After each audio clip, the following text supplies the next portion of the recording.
Graphic design BD YouTube channel থেকে আমি মোহাম্মদ আশরাফুল্লাহ। আজকের ফটোশপ ভিডিও টিউটোরিয়ালে আপনাদের স্বাগত। প্রিয় শিক্ষার্থী বন্ধুরা, আজকে আমরা শিখব কিভাবে আইডি কার্ডের মকআপ তৈরি করতে হয়। তো প্রথমত আমরা মকআপ কিভাবে তৈরি করব সেটা আমরা এই ভিডিওতে দেখব। পরবর্তী ভিডিওতে আপনারা দেখবেন কিভাবে আইডি কার্ড তৈরি করতে হয় এবং সেই আইডি কার্ড কিভাবে মকআপে স্থাপন করতে হয়। তো চলুন শুরু করা যাক। আমরা ফটোশপ ওপেন করে নিচ্ছি। ফটোশপ ওপেন করে নেওয়ার পরে আমরা যে ফাইলটাতে মকআপ তৈরি করব সেই ফাইলটা আমরা ওপেন করে নিচ্ছি। আমরা মকআপ তৈরি করার জন্য একটা ডেমো ফাইল নিয়ে নিচ্ছি। ফাইলে যাচ্ছি, আমি ফাইলে গিয়ে ওপেনে যাব। ওপেনে গিয়ে আমি এই ফাইলটা নিলাম। আপনারা এগুলো গুগল থেকে সার্চ করে আপনারা নিয়ে নিতে পারবেন। এই ধরনের একটা ফাইল নিয়ে এরপর এটার উপর আমি মকআপ তৈরি করব। তো প্রথমত আমি যে কাজ করব, টুলবক্স থেকে রেক্টেঙ্গেল টুলটাকে আমি সিলেক্ট করব। সিলেক্ট করার পর জাস্ট আমি এখানে একটা ক্লিক করি। ক্লিক করার পরে এটা আমি সাইজটাকে আমি নির্ধারণ করি উইথ 2 ইঞ্চি, হাইট 3 ইঞ্চি,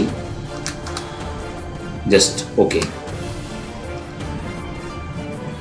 এখানে কালারটা যে কোনো কালার থাকুক, আমার কোনো সমস্যা নেই। এখন আমি কন্ট্রোল টি দেব। কন্ট্রোল টি দিয়ে রাইট বাটন ক্লিক করে এখান থেকে ডেস্ট্রট মার্ক করব। মার্ক করার পরে এখানে আমি এটাকে বসাবো। কর্নারগুলো ধরে জাস্ট ওই ফাইলটার মধ্যে আমি বসাই দিচ্ছি।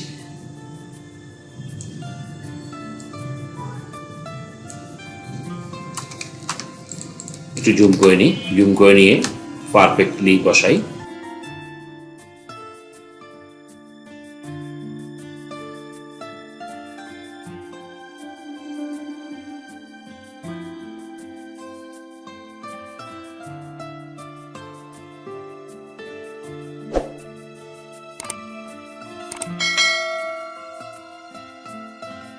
এরপর এন্টার প্রেস করি।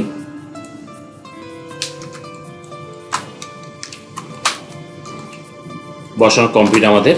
এখন আমরা যে কাজটা করব, এই রেক্টেঙ্গেলের উপর রাইট বাটন ক্লিক করে just convert to smart object click করব।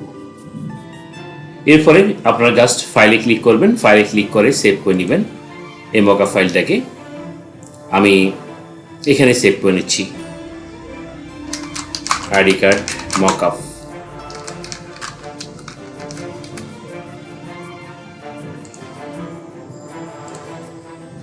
এখন আমরা মকআপটা হয়েছে কিনা সেটা টেস্ট করার জন্য আমরা একটা আইডি কার্ডের একটা ফাইল ওপেন করে নিচ্ছি। ফাইলে যাব। আমরা কীভাবে আইডি কার্ড তৈরি করতে হয় পরবর্তী ভিডিওতে দেখব। তবু আমাদের আগে তৈরি করা একটা আইডি কার্ড আমরা নিয়ে দেখি। ওপেনে যাচ্ছি আমি। ওপেনে গিয়ে এখান থেকে এই আইডি কার্ডটাকে আমি ওপেন করছি। আইডি কার্ডটা ওপেন করার পরে আমি যে কাজটা করব, কন্ট্রোল এ দেব। কন্ট্রোল এ দিয়ে আমি যাব এডিটে যাব। এডিটে গিয়ে কপি মার্জে ক্লিক করব। কপি মার্জে ক্লিক করার পরে আমার যে মকআপ ফাইলটা সেটাকে আমি অ্যাক্টিভ করছি। অ্যাক্টিভ করার পরে এই মকআপ ফাইলটার উপর ডবল ক্লিক করব। Just okay. এসে গেল আমার। এবার আমি এখানে কন্ট্রোল ভি দিয়ে পেস্ট করে দেব। পেস্ট করে দেওয়ার পরে কন্ট্রোল টি দেব। কন্ট্রোল টি দিয়ে এটাকে একটু ছোট করে নিচ্ছি। আমি অল্টার শিফট ধরে টেনে ছোট করে নিচ্ছি। একটু বড় করি। এখন এটাকে আমি এই মকআপ ফাইলটার উপর বসাবো। যার ফলে আমাকে কী করতে হবে, রাইট বাটন ক্লিক করতে হবে, করে ডেস্ট্রট মার্ক করতে হবে। মার্ক করার পর আমি জাস্ট কর্নার ধরে বসাই দিচ্ছি।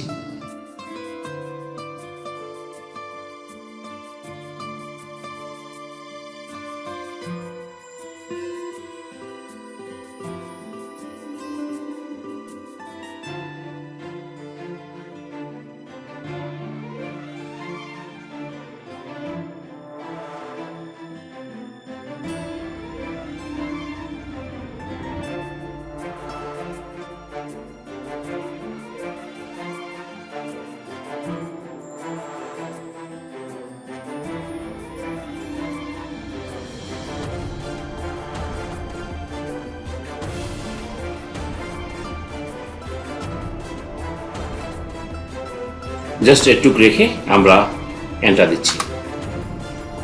এরপর আমরা যে কাজটা করব, জাস্ট কন্ট্রোল এস প্রেস করব। এখন আমরা মকআপ ফাইলটা দিয়ে দেখি। দেখেন আমাদের মকআপ ফাইলটা পারফেক্টলি কমপ্লিট হয়েছে এবং যেই আইডি কার্ডটা আমরা তৈরি করেছিলাম সেই আইডি কার্ডটা মকআপ ফাইলের মধ্যে আমরা সঠিকভাবে বসাতে সক্ষম হয়েছি। তো বন্ধুরা, আমরা আগামী ভিডিওতে দেখব কিভাবে আইডি কার্ড তৈরি করতে হয় এবং সেই আইডি কার্ড তৈরি করে কিভাবে মকআপ ফাইলের মধ্যে সঠিকভাবে স্থাপন করতে হয়। তো আজকে ভিডিও এই পর্যন্ত। যদি আপনারা আমার চ্যানেলটি সাবস্ক্রাইব না করে থাকেন তাহলে সবাইকে সাবস্ক্রাইব করার অনুরোধ জানিয়ে এবং আগামী ভিডিও দেখার আমন্ত্রণ জানিয়ে আজকের মতো এখানে শেষ করছি। আল্লাহ হাফেজ। আসসালামু আলাইকুম ওয়া রাহমাতুল্লাহ।